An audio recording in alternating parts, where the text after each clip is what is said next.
The late spring could have a big effect on planting. The USDA released its planting intention survey to see what farmers are planning for their acres. I visited with marketing specialist Frayne Olson about the major takeaways. Frayne, what were the main takeaways from this report? Yeah, so first we got to understand that there was a pre-report industry estimate. So we're using that as the benchmark because this is what the expectation was from the marketplace versus the numbers that we actually got out of the USDA report.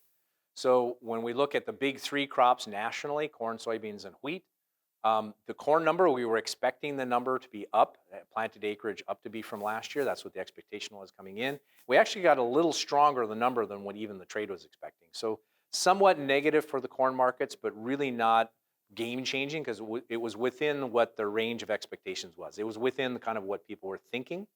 On soybeans, they were looking for the trade was expecting a small increase in soybean acres total across the whole U.S. We actually came in at about what we saw last year. So pretty much flat from a planted acreage for soybeans, which is a little bit of surprise. Again, added some supportive tone into the soybean markets. For wheat, we need to break it into all wheat, which is all the wheat complex together. They were expecting an increase. We did get an increase, actually a little bit larger increase than we had expected, but again, well within the range. But when we look specifically at spring wheat, that was a little bit more of a surprise.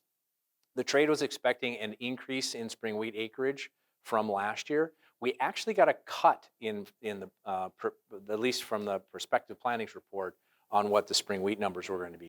And what does this mean locally?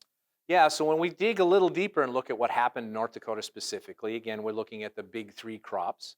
The planted acreage relative to last year for corn, soybeans, and wheat were all up. Some of them up pretty significantly, but we have to remember last year, 2021, we had a lot of prevent plant in the state. We had almost 2.5 million acres of prevent plant, and a lot of that came out of the corn and soybean complex. We had a little bit on the wheat side, but again, the western regions of the state is usually where we plant wheat. Most of the prevent plant is in the eastern side, so the corn and the soybean acres were harmed more dramatically. But if we look at the numbers, again, for the major crops, I think most of those came in very close to what I was expecting to see.